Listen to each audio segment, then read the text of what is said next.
Hi friends, நான் உங்கள் நண்பன் ட்ரீமர் தமிழா. இப்போ நம்ம ஒரு ஆப்பை பற்றி தான் பார்க்க போகிறோம். அது என்ன ஆப்னு பார்த்தீங்கன்னா ஆரோக்கிய சேது.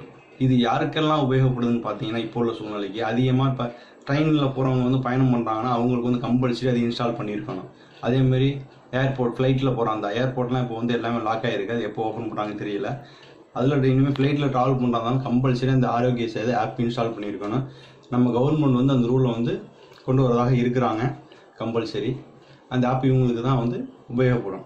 ரெண்டாவது, இந்த ஆப் என்ன நமக்கு ஒரு பெனிஃபிட்னா எப்படி சொல்கிறதுனா, ஆரோக்கிய சேவை ஆப் நீங்கள் இன்ஸ்டால் பண்ணிட்டீங்க அப்படின்னா நம்ம சைடில் யார் கொரோனா உள்ளவங்க இருக்காங்க அப்படின்னு சொன்னோன்னா நமக்கு ஒரு அலர்ட் மெசேஜ் வரும். அது நமக்கு ஒரு பெனிஃபிட் இருக்குது. கம்பல்சரி அது எல்லோரும் இன்ஸ்டால் பண்ணிக்கிறங்க. இது முக்கியமான ஒரு ஆப்பு. இது எதனால் இந்த ஆப் கொண்டு வந்தாங்கன்னா, COVID-19 இதை கண்ட்ரோல் பண்ணதுக்காண்டி தான் கொண்டு வந்திருக்காங்க எல்லாத்தையுமே. இது ஒரு நல்ல ஒரு ஆப்பு. நம்ம கவர்மெண்ட்டுக்குள்ளே எல்லோரும் சப்போர்ட் பண்ணுவோம். சரிங்களா? இந்த விஷயம் உங்களுக்கு பிடிச்சிருந்தா லைக் பண்ணுங்கள், அடுத்தவங்களுக்கு ஷேர் பண்ணி விடுங்க, கமெண்ட் பண்ணுங்கள், நம்ம சேனலை மறக்காமல் சப்ஸ்கிரைப் பண்ணுங்கள். ஓகே, பாய்.